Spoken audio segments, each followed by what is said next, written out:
Good morning. Welcome to Ag Talking Raw, where I talk raw about agriculture and other things that are on my mind. Anyway, so it's Happy New Year 2021. Yesterday I placed a seed order. The first seed order that I'm doing. I'm planting 300 acres of corn this coming year. That is the number that I have ordered my seed corn for.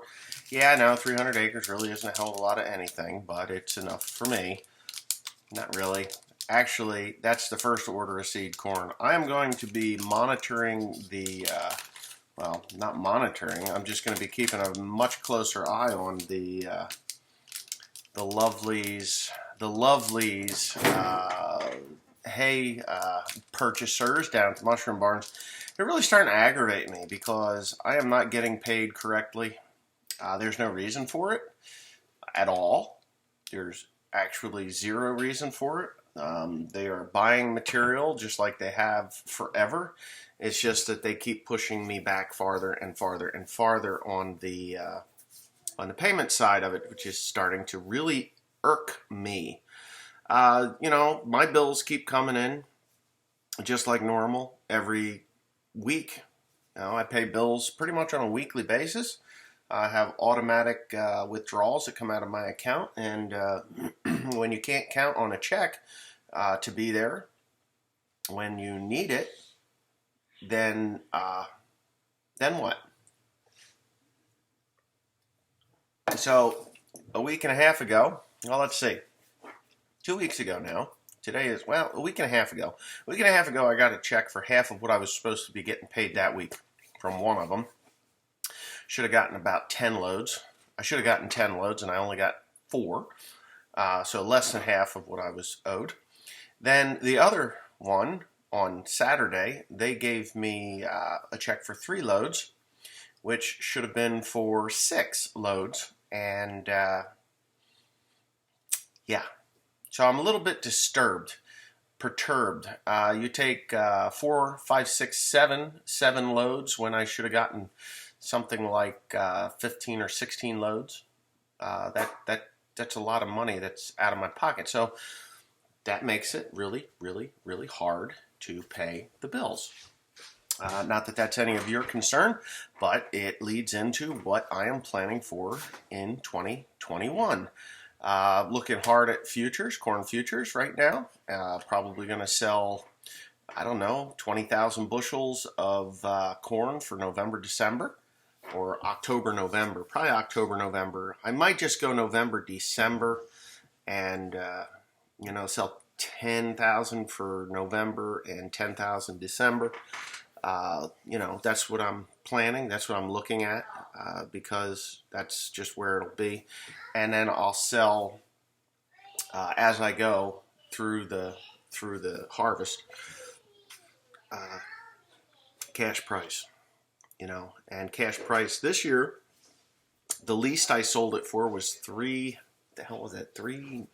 Did I sell for 3? No, 407. I think I sold for 407. Yeah. So the highest price I've gotten was 479. 479, and those are picked up prices. Those are not delivered prices. Those are picked up prices. And right now, a delivery price is 553. 553 to this one place. And I'm looking, actually this morning, looking at a walking floor. Now, I'm going to take a load of corn out, drop it off, come back and grab a load of compost, and make it a round trip. So corn out, compost back, corn out, compost back, corn out, compost back. I've got 10 loads left in the bin, and 10,000 bushels left in there, so maybe a little bit more than that. Something like that anyway. And with that, then, I get 10 loads of compost back here. Then I'm going to start hauling corn fodder down to the one mushroom barn. And from there, I'll grab compost from another mushroom barn and bring that back. And what do I have? I've got close to 30 loads, 25, 30 loads. So that'll put me into the 30 plus loads there, and then I'll just bring hay down and compost back with this thing, and possibly just go down and get compost from time to time. There's another mushroom barn closer to me that I can get compost from. Instead of it being 100 miles, it's 75 miles. I can go out and grab compost there and bring it back. I can do 2 loads a day there. I'm trying to hook up with a eggshell, a cracker where I can get eggshells out of and bring those things back here. Get me 10 or so loads of that, 20 loads of that, and start dusting eggshells onto this hay ground and onto the corn ground. For the most part, corn and hay is where I want to be with the eggshells. Now, eggshells are not a fast-acting product, but it's a lot of calcium. And when you put that calcium in the ground, mix it in. I'm going to subsoil. That's another thing that I'm doing. I think I spoke about this. Subsoiling. I was contemplating on putting dry fertilizer or potash, banding potash deep into the soil, just for just as an experiment. But I don't think I'm going to do that, just because I'm going to subsoil the ground to break up the hard pan, and then I'm going to chisel plow. I'm going to spend some tillage. Yeah, if it gets wet, it's going to be a mess, but it'll add for drainage in the soil. So when it's wet, it'll drain out, and pray that we don't have a wet fall. But yeah, I'm just going to subsoil, chisel plow, chisel plow in the compost and the eggshells, and then I'm going to put all my nitrogen down the day that I plant the corn, or a couple days before I plant the corn. I'll put all that nitrogen down in the ground, work it in with the disc, and roller harrow the thing. Yeah, we're going the full Monty on this. I know there's a lot of people in the United States that are just like, oh, just no-till it, especially in my area. Just no-till it, you know. When you put those nutrients on top of clay soil like we have here, and you get a rainstorm, it'll wash away and down the river. And we don't want that.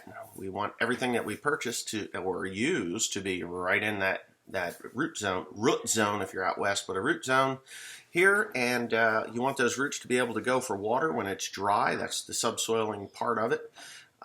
Definitely going to be lambasting this ground with compost. 300 acres of corn. We're going to need, let's see, 1,200 tons. 1,200 tons of compost. 1,200 tons of compost is what I'm going to need. Approximately 1,200 tons of compost. Yeah. Yep. That's what we're going to need. So with the compost that I put on last year, that compost is still there. It is still breaking down. So I don't need to put that full blast of compost down. But if I put 4 tons of compost to the acre, 3, 6, 9, 12, if I put 4 tons of compost to the acre or more, you know, a minimum of 1,200 tons of compost, 22, so that's like a, say, 75 loads. Pretty easy for me to come up with 75 loads of compost. It'd be about 20, 25 ton loads. Then I think things will work out really, really well. You know, get that soil health up to where it needs to be. The eggshells will bring the pH up into a better area for the growing of corn. Yeah, it'll add organic matter to the soil. The compost does. That's the whole goal. The farm that my grandparents' farm, where my mother was raised, that was farmed by a fellow who only grew soybeans and wheat, and he did sod, which we all know that sod is a theft process, theft of the soil. And I could tell where he stripped sod off. You know, it was, and I had put a lot of compost down. Where he didn't strip sod. That's where I got the highest yield. Wet corn.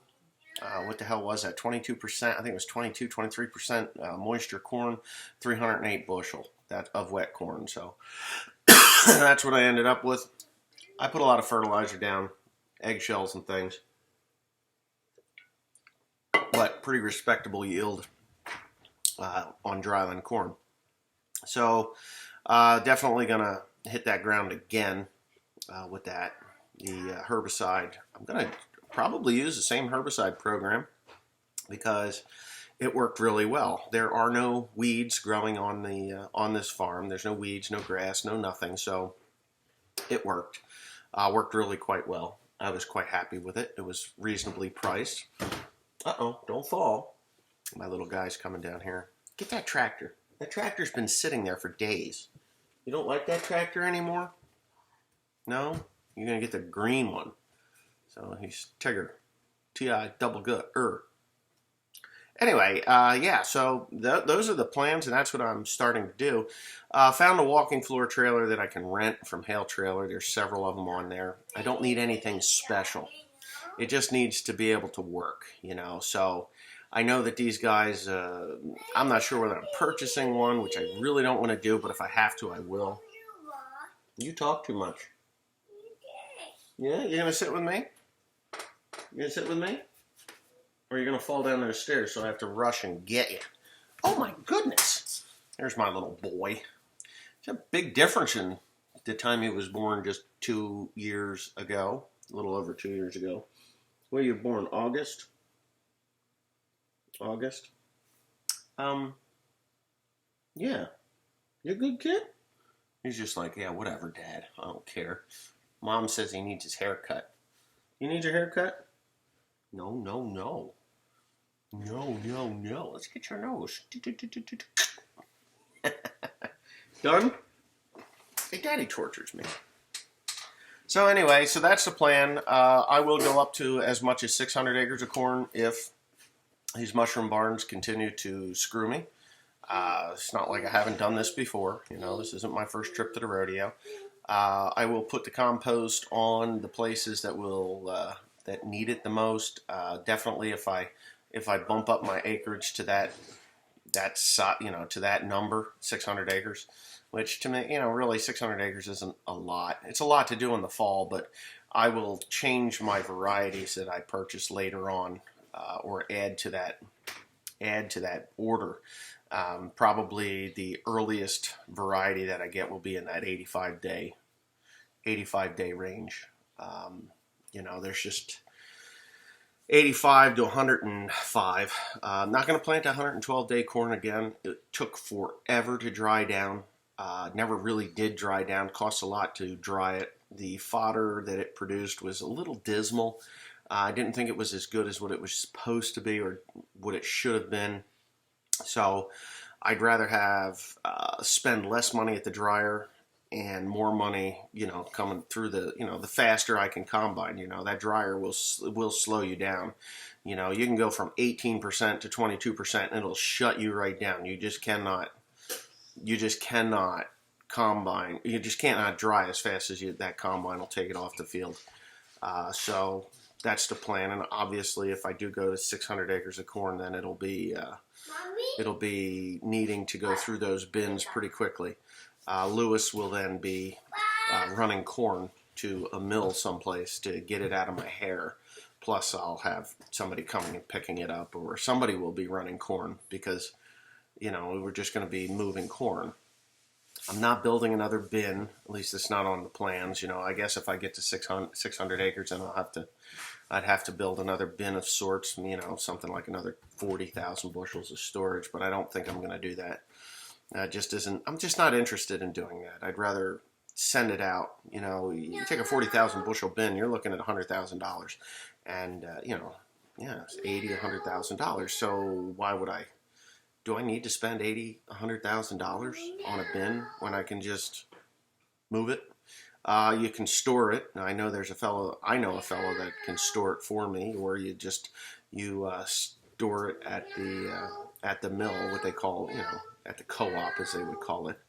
You could store it there, and then when the price jumps, or you put a marker on it, and then when it hits a certain price, then it automatically sells, and the check shows up, which is good, So it's like, hey, when it hits $5.02, I want you to sell it, and of course it'll be there for a couple of months, but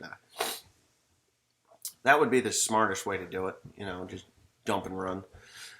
There's a place down here really close to me, about an hour away. It's down in Bordentown, New Jersey. Bordentown, New Jersey, and they pay the least. They're like terrible. But when they need it, when they need that grain, they'll just say, okay, this is the price we're giving you, and get it out of their bin. So there you go. And that's how those things work. But yeah, I'm just hoping and praying that these mushroom barns get their shit together. They sent me a letter a while back saying that they were going to cut the price $5 a ton. Well, one place cut it $15 a ton, not quite $15 a ton, and the other place cut it. They cut it. Where were they at? They were at 100 and they cut that thing. Yeah, they cut it $10 a ton. They said $5 a ton, but they cut it $10 a ton. So when they cut it $10 a ton, that takes a lot of money out of my hands. I have 10,000 tons of this material to go, 9,500 to 9 to 10,000 tons. So you take 10,000 tons and take 15 away from it. Obviously, it's 150,000, but it's not. Just say it's $12 a ton, so $120,000 out of my pocket for the year, all under the COVID-19. Grain has gone up, so if it's starting to cost me money to produce hay, then I'll shift hay ground to grain ground. And if I get somewhere around $5 for November corn, 100%, I'm going to do 400, 500, 600 acres of corn. That's it. And I'll sell it outright. I'll sell 20, 30,000 bushels right at October, November, and they can come and haul it out, or I'll haul it out, or whoever hauls it out. I don't care. But if they keep cutting that price of hay, then that's it, man. I will downsize my mulch hay production. Still do the straw jobs, yes. I know there's several of you probably wondering what that's going to be. But yeah, so let's move on to politics. Yeah, politics plays everything into this. There's a lot of people on here that don't realize that farming is dictated by politicians. We are the grunts of the world. We play in the dirt, and they use us to make themselves millions and millions of dollars. They use grain to barter for importing and exporting. The deficit is all run on grain. When farmers or when city folks are like, oh well, the deficit, there's a deficit between us and China. We got to sell them goods. They don't need any of our shit. There's nothing they need from us. They make it. They see a product like this. See that nice little apple on there? They want that product. They just ramp up production and steal it because that's China. But the trade deficit is made up in grain sales. So if there's $7 billion worth of or $700 billion worth of shit coming to the United States, then $700 billion worth of some form of grain or meat products or dairy or whatever products have to go that way. And that's how that trade deficit is equaled out. So we take $700 billion of your crap, and then we send you $700 billion in some kind of a food. Therefore, we don't need tariffs then. So everybody's like, oh, tariffs do nobody any good. Well, they're bargaining chips. If you don't understand what tariffs are, they're bargaining chips. So $700 billion worth of crap, like this crap, apple crap. This was probably made in China. I can almost guarantee you this coffee mug was made in. You see it? Do you see it? Do you see it? Is it focusing? It's right there. Ching Chang, China. So all this crap that they sell us, I just wonder, is Bayer aspirin a product of China? It might be a product of freaking China. This shit'll give you a headache. It doesn't say. I would really be upset if a German company was being produced in China, but it could be. Who knows? They don't even label it. A lot of our drugs come from China, if you didn't know. So $700 billion. And if they're only going to buy, say, $400 billion worth of food goods, and the remainder of what they need comes from, say, Argentina or Brazil, even though Argentina or Brazil is like, hey, USA, we're a little short on our beans and our corn. We're going to buy a bunch from you and we're going to ship it to China. And oh, yeah, by the way, we're not going to pay you as much for it because we're the middleman now and we need that money. So here you go, send it to China. And it leaves our port just bloop, bloop, like it always did, floats across and around the Horn of Africa or wherever the hell it's got to go to get to Xinjiang, China, and the Chinese gets it. So that's how that works. So anyway, when that trade deficit is, lacking by $300 billion, there goes the tariff. It's like, okay, oh, you're not going to buy $300 billion worth of our grain? Okay, no problem. We'll just tariff you X number of dollars for that extra $300 billion in trade that you're sending to us, this Chinese crap you're sending to us, these plastic bits that poison our dogs and our people and don't eat the baby food because it's got glass in it, because that even comes from frickin' China, then they tariff that to make up that $300 billion.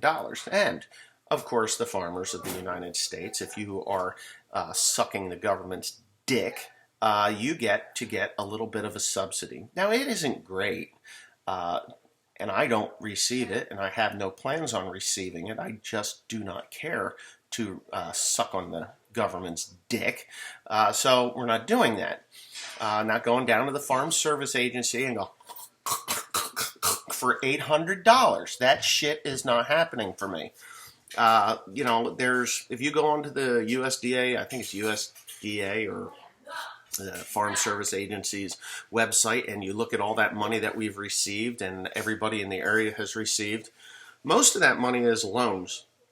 They do not differentiate the difference between the little bit of DCP payment that you get and the loan that you had to take to grow that crop. Or there's years ago we had loan deficiencies. You either took the LDP, the loan deficiency payment, or you took the loan and then you worked the markets that way. So if you took the loan and corn stayed below the loan rate, then they would, and you just forfeited your grain. They came and they hauled it and took it out of your bin. I was never fortunate enough to hit that. I was always the one that had to pay back money to. I paid it all back, I had the use of the money. I paid the money back, and I had the interest, which was negligible, maybe 2%, 2.5% interest on this money, and it was nothing. But they always put it down as I received this money. They never wrote back down that, oh yeah, by the way, Mr. Pandy took $60,000 this year to grow a crop of corn, and he paid it back with 2% interest. So he got six whatever. They just left it there as though it was a payment to me. And, I kind of want that rectified. I think there's a couple $100,000 on there for me. Maybe it's a couple. Maybe it's only $50,000. I can't even remember. But my grandmother would do it as well because my dad never went into the Farm Service Agency. My grandmother always did it. And they farmed together. So it was always under her name. So whatever money that was in there.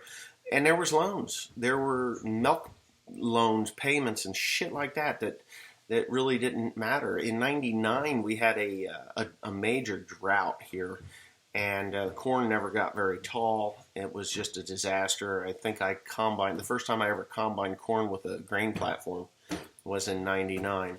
Now, mind you, those were years. Oh, you want that? You can't have that. Are you coming? Okay.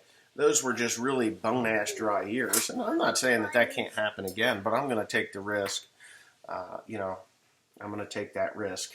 And if the corn does turn to shit, if it does, and I don't get anything, I'm going to, pull a Pandy move and plant wheat in behind it. Work that ground down because all that fertilizer will still be there. I'll work that ground down and plant wheat. And that'll be the end of it, because I won't have the crop insurance or anything like that. And I'll just plant wheat, and then I'll raise that crop of wheat. It'll have corn fertilizer. Probably go down in the spring, in the summer, and I'll have to peel it up off the ground with the little lifters that go on grain platform, but that's what I'll do. And then I'll sell the wheat straw for $130 a ton or more. Probably make a fair bit of small bales off of that.